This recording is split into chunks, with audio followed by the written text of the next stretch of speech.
Ассалаумағалейкум, арма құрметті YouTube арнасының тұрақты көрермендері.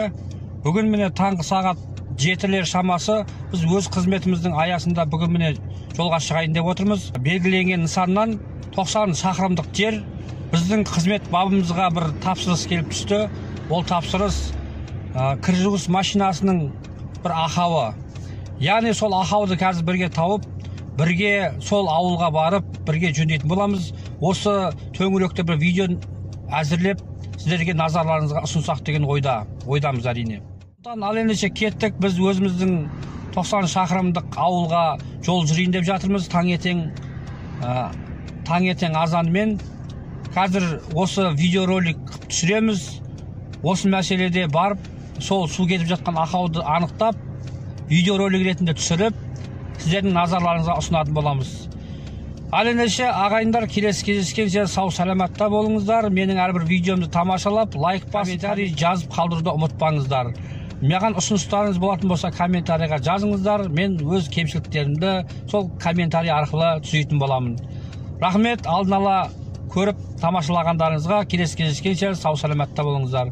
Мен сіздер үшін әрқашанда қызметтемін ағайын.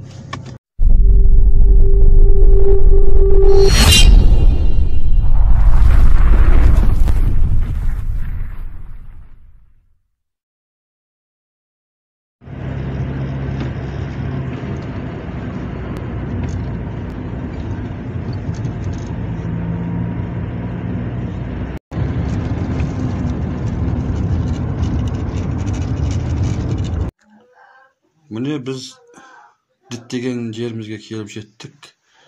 Осы кір жуғыш машинасы ұнтақ қорабында су ағып жатыр дейді мына жерден. Соны қазір тексеріп, осының ақауын табатын боламыз.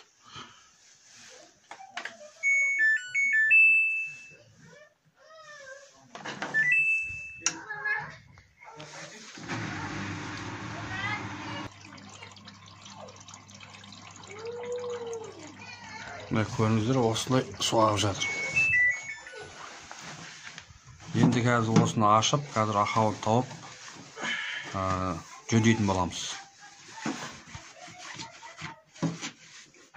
Бүгін тапсырыс бұл кір жуғыш машинасы. Кір жуғыш машинасының ұнтақ салынатын қорабынан су кетіп жатыр екен. Соны қазір бірге жөндейтін боламыз. Бұндай ақаулар сіздердің де кір жуғыш машиналарыңызда болып жататын болса, осы видеоны көріп, осы видеоны тамашалап, өздеріңіз соны жөндеп қоюларыңызға болады. Осына төбесіндегі екі шұрыпты шешіп, мына төбесін аламыз. Көріңіздер, мына екі бұрыт болып, екі шетінен шешіледі. Мына төбесін шештік.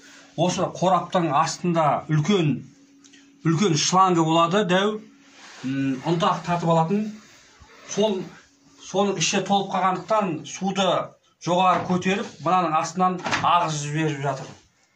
Сол үшін оның ішін қазір тазалайтын боламыз. Аламыз, төбесіндегі мына шұрыптарды босатып, мынаны да шешіп алатын боламыз.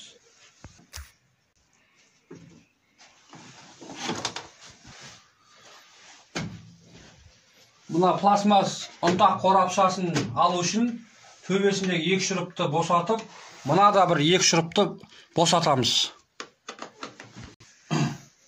Міне жаңа көрсетілген екі шұрыпты босатып, үстіндегісі екеу, жанындағысы екеу босатып, бұны алынады. Алынған кезде мына шлангыны көріңіздер, іші толып қалған. Осыны тазалайтын боламыз қазір.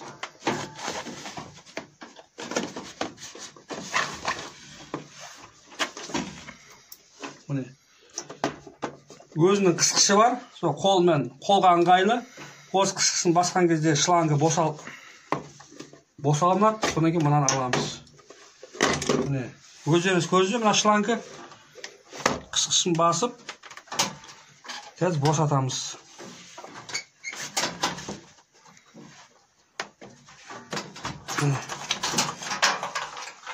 Міне осы шлангы қазір толып қалған, ішін көріңіздер. Міне порошок көп салсаңыздар, осылай іші толып қалады.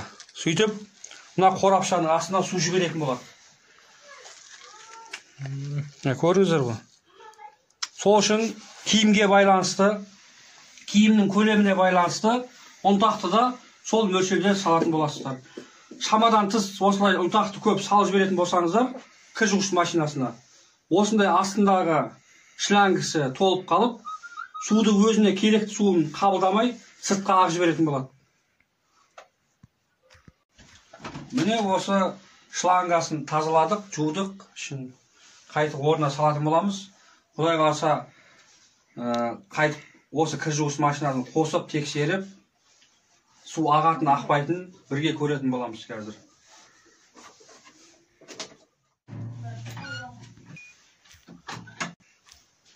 Міне тыңғылықты ойдағыдай өзінің тәртібімен шлангын тазалап қайтып салдық.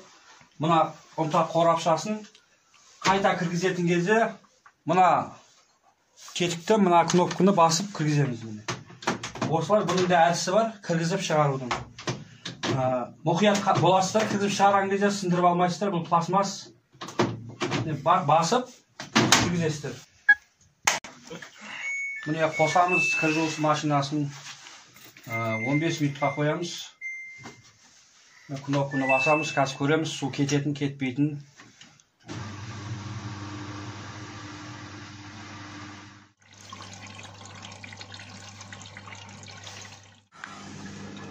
Кір жуғыш машинасы өз қызметінде, өз бағытымен, өз тәртібімен жұмыс жасап жатыр. Міне ұнтақ қорапшасында су кеткен жоқ. Өзінің бабымен міне іске қосылды. Міне достар, осымен өзіміздің тапсырысымыздың өз жұмысын соңына да келіп жетті. Алдағы уақыттарда осында тұрмыстық техникалар туралы жөндеу, оларды орнату жайында, соның айналасында видеолар сіздерге түсетін боламыз, түсіріп көрсететін боламыз. Біздің арнадан ешқашан алыстамаңыздар, келесі кездескенде сау саламатта болыңыздар.